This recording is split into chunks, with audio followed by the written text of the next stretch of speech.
시편 23편은 많은 성도들에게 사랑을 받는 애송시입니다. 하나님께서 나를 인도하시고 지켜주신다는 이 감동적인 사실을 시인 개인의 고백으로, 개인적인 신앙의 체험으로 노래하는 것이 우리에게 깊은 감동을 가져다 줍니다. 그래서 이 시를 암송하기도 하고 또 어려움 가운데서 많은 힘을 얻기도 합니다.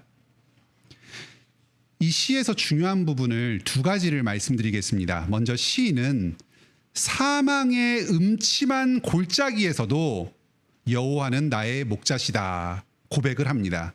이 시는 푸른 풀밭에 거하면서 아무 걱정 없이 느긋하게 부르는 목가적인 시가 아닙니다.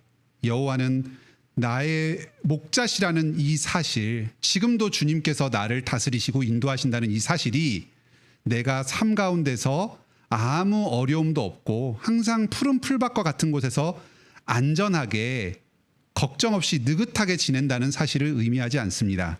사망의 음침한 골짜기가 있고 원수의 공격이 있습니다. 죽음의 위협과 공포가 목자 되신 여호와의 보호하심을 받는 이 양과 같은 나에게도 존재합니다. 하지만 그런 어려움 가운데서도 시인은 여호와는 나의 목자시다 고백합니다. 객관적으로 외적으로 아무 부족함이 없고 풍성하기 때문에 이렇게 고백하는 것이 아닙니다.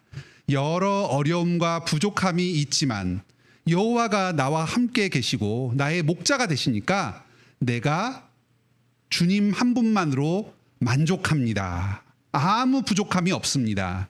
이렇게 고백하는 것입니다. 이것은 실제적인 고백이면서 동시에 믿음의 고백이기도 합니다. 눈에 보이는 현실을 전부로 생각하지 않고 그 이면에 목자 되신 여호와께서 나를 선한 길로 인도하여 주신다는 이 사실을 붙잡고서 고백하는 것입니다. 주님이 선한 목자 되신다면 왜 나를 이런 죽음의 위협 가운데 내버려 두십니까? 하나님이 계시지 않은 것은 아닙니까? 선하지 않으신 것은 아닙니까? 나를 미워하시는 것은 아닙니까? 이런 수많은 실존적인 고민 가운데에서도 주님은 시인과 여전히 함께 하십니다. 여기 4절과 5절에 주라는 말이 여러 번 반복되는데 이 말은 전부 너 또는 당신 이렇게 바로 앞에 있는 2인칭의 상대방을 부르는 2인칭 대명사입니다.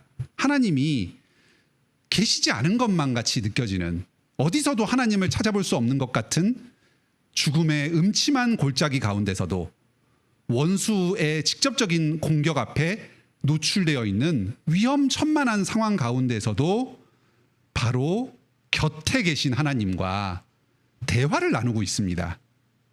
그 절망의 상황 가운데서도 하나님이 지금 나와 함께 계시고 바로 내 곁에 계신다. 이 믿음을 가지고 주님께 기도하면서 소망 가운데 전진하고 있습니다. 사람의 생각으로는 잘못된 길인 것 같고 돌아가는 것 같은 길처럼 느껴질 수 있습니다. 왜 내가 사망의 음침한 골짜기로 가고 있는 건가? 인생이 낭비되고 있는 건 아닌가? 지금 원수가 나를 무너뜨리려고 하지 않는가? 잘못된 길로 온 것은 아닌가? 내 생각으로는 잘못된 길 같고 낭비되는 길 같고 돌아가는 길 같지만 하나님의 선하신 인도 안에서 그 길은 가장 정확한 길이고 목적지로 가는 가장 빠른 지름길입니다. 사망의 음침한 골짜기를 지날 때에도 주님께서 지금 선한 목자로서 이 가운데 나를 인도하고 계신다. 가장 선한 길로 신실하게 인도하고 계신다. 이 고백이 바로 이 시의 핵심입니다.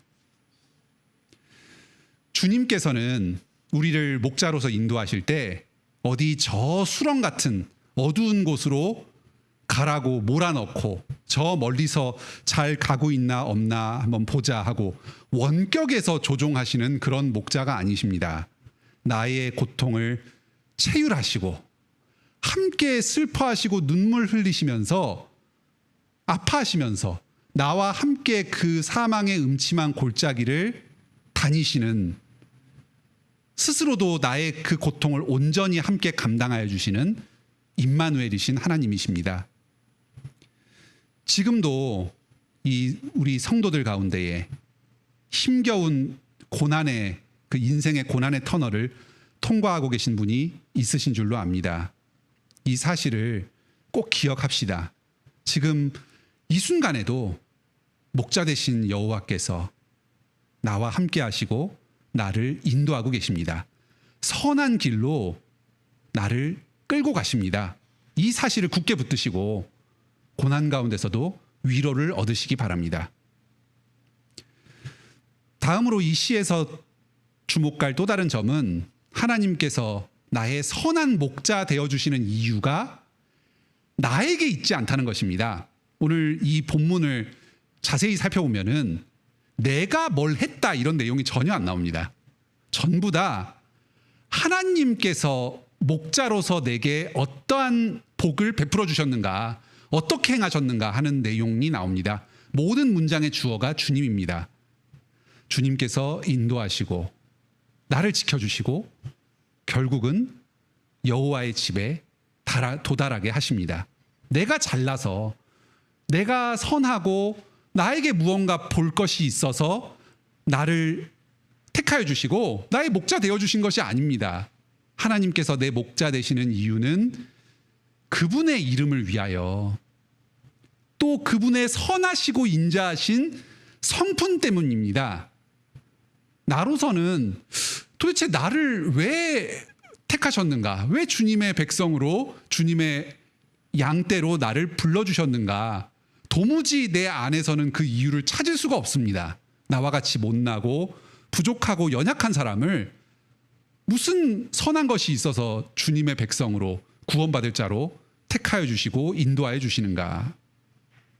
하지만 나는 알지 못하지만 하나님께서 나를 먼저 택정하여 주시고 구원하여 주셨습니다.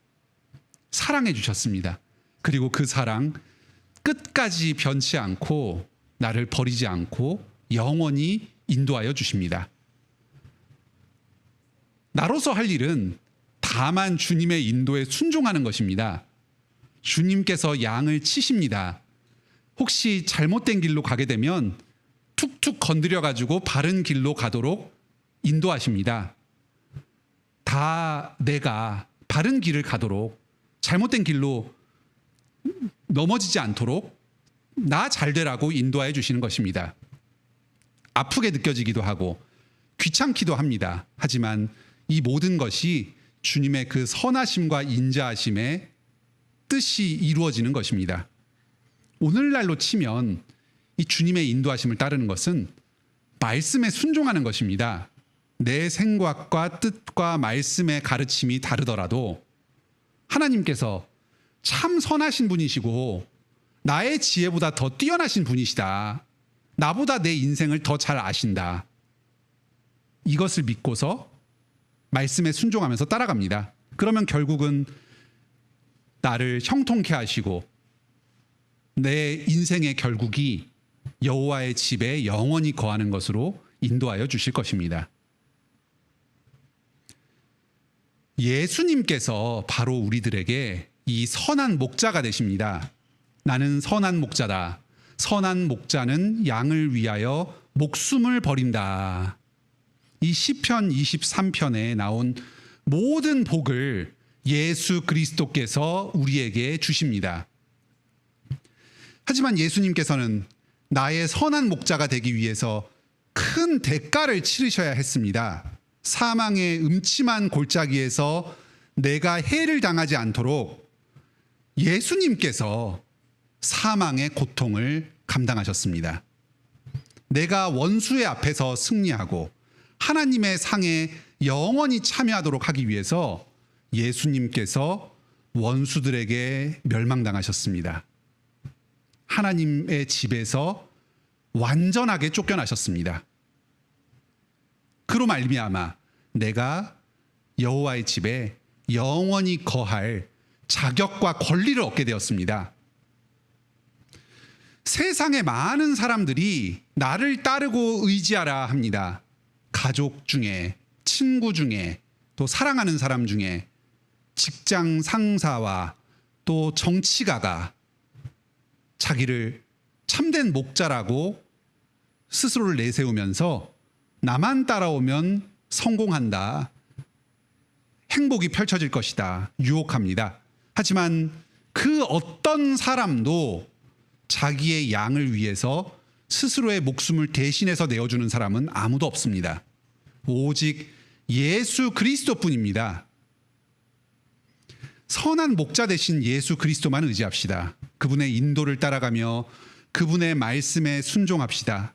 오늘날 예수님의 인도는 우리에게 가장 중요하게는 말씀을 통해서 옵니다. 성경을 읽고 배우는데 더 열심을 냅시다. 그 가운데에서 목자 되신 그리스도의 음성을 들을 수가 있습니다. 말씀을 읽을 때 중요한 것은 본문 가운데 나타난 순종의 리스트를 이렇게 정리해서 이것도 지키고 저것도 지켜서 예수님의 인도를 따라야 되겠다, 순종해야 되겠다, 그렇게 애를 쓰는 게 아닙니다. 물론 말씀 가운데 하나님께서 우리에게 요구하시는 바가 무엇인지 이걸 잘 깨달아서 간직하고 순종을 위해서 애쓰는 것은 중요한 일입니다.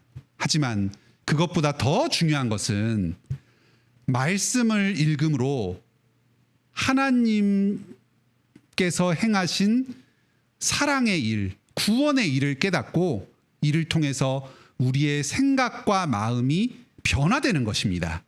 나의 존재 자체가 하나님의 사랑에 사로잡혀서 변화되는 이것이 더 중요한 것입니다. 말씀 가운데 예수 그리스도께서 어떤 분이신지를 깨닫게 될 때 그분을 마음 깊이 사랑하게 됩니다. 말씀을 읽음으로써만 우리의 마음과 생각이 예수 그리스도를 닮아가고 하나님을 닮아갑니다. 예수님의 인도를 따르는 또 다른 중요한 방법은 직분자에 순종하는 것입니다. 예수님께서 승천하시기 전에 베드로에게 말씀하셨습니다. 네가 나를 사랑하느냐? 내 양을 먹이라. 이 말씀에 순종하여서 이후에 초대때 교회 때부터 지금까지 목사와 장로들은 목자장 되신 예수 그리스도의 뒤를 따라서 작은 목자가 되어서 교회의 성도들을 목양하면서 그리스도께로 인도하는 일을 하고 있습니다.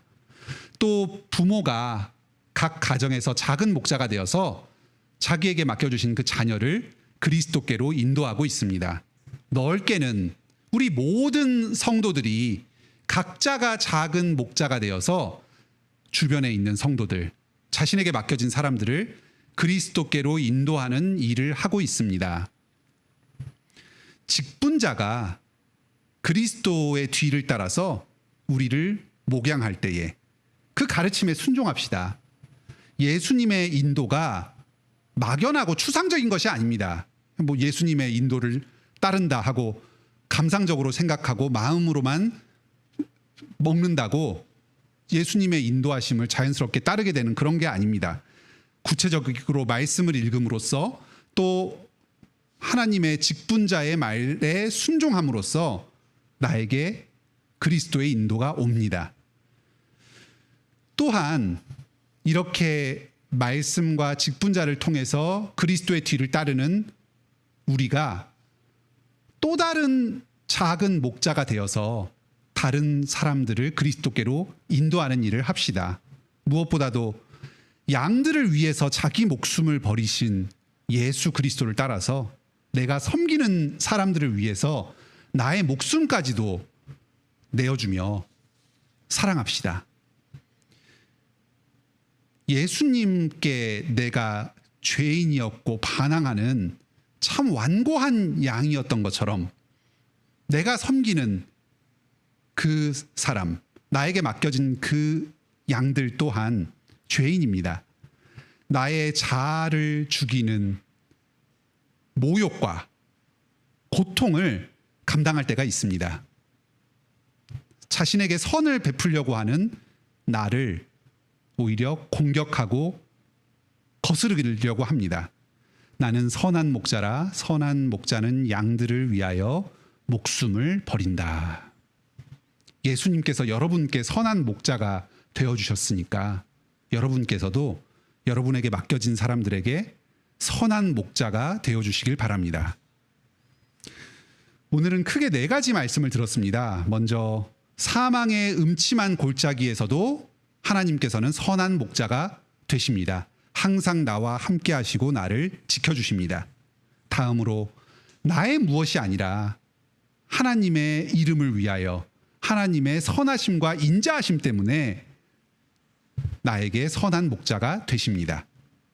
셋째로 예수님께서 선한 목자가 되셔서 나를 위해 목숨을 버리셨습니다.